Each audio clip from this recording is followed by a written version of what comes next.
मित्रों, यदि आप मिथुन लग्न या मिथुन राशि के जातक हैं तो आपने कभी ना कभी विज्ञान में सुना होगा ब्लैक होल की घटना। तो अब उस घटना की चर्चा तो हम नहीं करेंगे, लेकिन अगर आपकी कुंडली में ये आपको पता चल जाए कि वास्तव में आपकी कुंडली का कौन सा भाव सबसे बड़ा ब्लैक होल है, आपके लिए बिल्कुल काल कोठरी की तरह है, तो वह है आपकी कुंडली का अष्टम भाव। वैसे भी अष्टम भाव पराजय और मृत्यु का होता है, वह जिंदगी में सब प्रकार के कष्टों और व्याधियों का भी घर है। तो वैसे भी वो ज़्यादातर लोगों की कुंडली में ब्लैक होल ही बन जाएगा। लेकिन अब जो समय आ चुका है उसमें आप इस ब्लैक होल से पूरी तरह निकल चुके हैं। इस ब्लैक होल से, काल कोठरी से पूरी तरह निकल चुके हैं। अब क्यों निकल चुके हैं और वास्तव में अगर आप नहीं निकले थे तो क्या कारण थे? देखिए, आपको ये याद रखना चाहिए कि अष्टम भाव पर कौन सी राशि आपकी पड़ेगी। अगर आप मिथुन लग्न या मिथुन राशि के हैं तो अष्टम भाव पर आपकी मकर राशि आती है, 10 नंबर की राशि।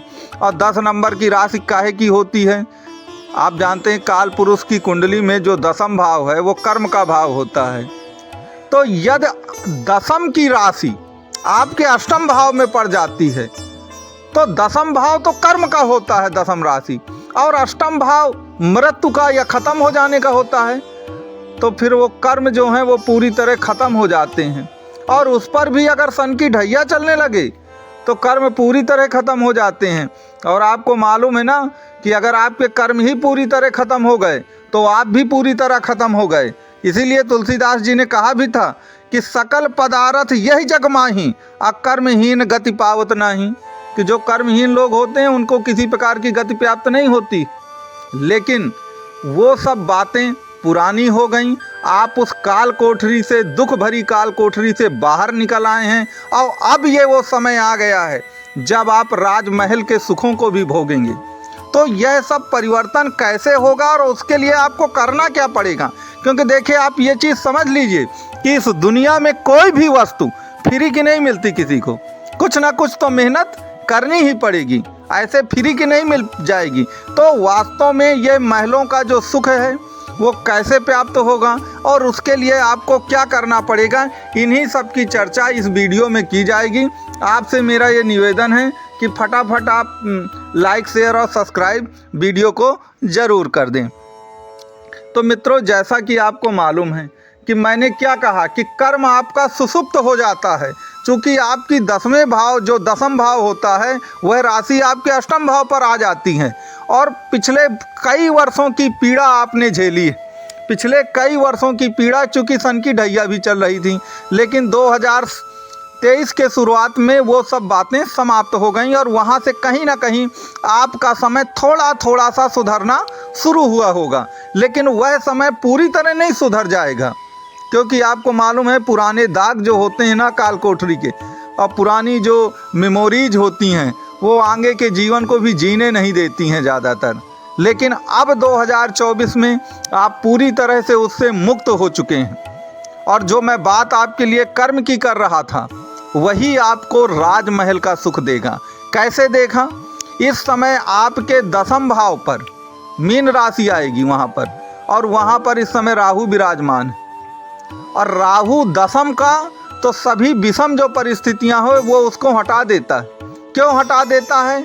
क्योंकि देखिए, राहु जो है वह गतिमान ग्रह है, वो बहुत तेजी से चलता है और राहु बहुत बड़ा सोचता भी है।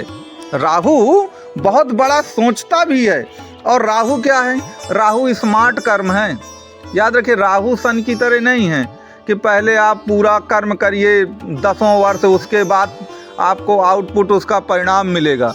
राहु तो वो है कि जो भी काम करना है ऐसा स्मार्ट वर्क करो, ऐसे शॉर्टकट से करो कि रिजल्ट तुरंत मिलना चाहिए, क्योंकि जीवन छोटा है, पता नहीं हम कब चले जाएं। तो राहु इस तरह नहीं करता। वही चीज़, वही कैपेबिलिटी 2024 में आपके पास आ गई है। अब आप स्मार्ट वर्क करेंगे और तुरंत उसका रिजल्ट भी पाएंगे। तो जो कर्मों का, जो मैंने आपको सुनाया था कि कर्महीन गति पावत नहीं, तो वह कर्मों का खेल जो है वो राहु ने समाप्त कर दिया है पूरा। राहु ने समाप्त कर दिया है पूरा। और सन की जो पीड़ादायक ढैया थी उससे भी आप उबर गए हैं। तो ये बिल्कुल आप कह सकते हैं कि समय का पूरी तरह से आपके जीवन में चेंज हो गया है। अब चेंज हुआ है तो भाई क्या क्या चेंज होगा उसका भी तो पता हमको चलना चाहिए, क्योंकि यह टाइम ऑफ चेंजिंग है, सब कुछ बदल जाने वाला काम है। तो वास्तव में क्या क्या बदल जाएगा आपके जीवन में? देखिए, सबसे पहले जो बदलेगा वो मैं बताता हूँ, क्योंकि सबसे ज़्यादा जो प्रभाव पड़ेगा आपके जीवन में 2024 में और 2025 में भी, वह पड़ेगा राहु का। और राहु परिवर्तन का प्रतीक होता है। देखिए, राहु घिसी पिटी पुरानी चीज़ों पे नहीं चलता, वह हमेशा आगे की ओर देखता है। तो ये परिवर्तन का समय है। तो काहे के परिवर्तन का समय है? चाहे आपका व्यापार हो वह परिवर्तित हो जाएगा, आप रोक नहीं पाएंगे। चाहे आप स्थान का परिवर्तन करना चाहें तो वह 100% परिवर्तित हो जाएगा। तो स्थान परिवर्तन हो, व्यापार का परिवर्तन हो, या आप अपना घर चेंज करना चाहते हैं, सब कुछ परिवर्तन राहु देव करेंगे आपके लिए। अब आप देखिएगा कि 2024 में आपके जीवन में जितने सारे परिवर्तन हुए होंगे, जितना आपका पूरा जीवन निकल गया है, आप जितने भी वर्ष के होंगे, कभी इतने बड़े परिवर्तन आपके जीवन में न हुए होंगे। ये परिवर्तन आप पाएंगे, अब ये परिवर्तन आपको मिलेंगे। तो पहला परिवर्तन तो मैंने चेंजिंग का बताया कि चाहे व्यापार हो, घर हो, स्थान हो, बहुत कुछ आपके जीवन में चेंज हो जाएगा।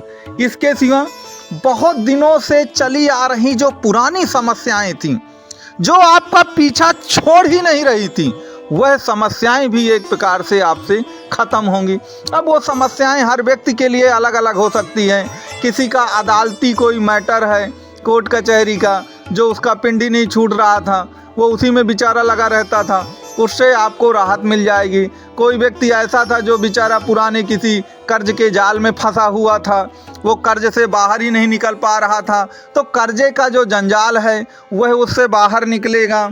अब कोई व्यक्ति ऐसा भी हो सकता है कुल मिलाकर जो बहुत दिनों से किसी बीमारी में ही फंसा हुआ था, पता चला कि उसका ठीक ही नहीं हो रही बीमारी, तो वह उससे बाहर निकल के आएगा। तो जो भी पुरानी समस्याएं थीं जिससे आप निकल नहीं पा रहे थे, आपका तन मन धन जो कुछ भी है सब कुछ उसी में बर्बाद होता चला जा रहा था, उन सभी समस्याओं से आपको निजात 2024 के इसी महीने की शुरुआत में, मार्च में ही मिल जाएगी। आप ये चीज़ नोट कर लीजिए, आपको बहुत दूर तक नहीं जाना पड़ेगा। अब वो दिन नहीं रहे, वो काल कोठरी वाले सारे समय, सारे दुख समाप्त हो गए और ये राजमहलों के सुखों को भोगने का समय आ गया है। मित्रों, आपको वीडियो कैसा लगा ये ज़रूर आप मुझे कमेंट बॉक्स में बताइए।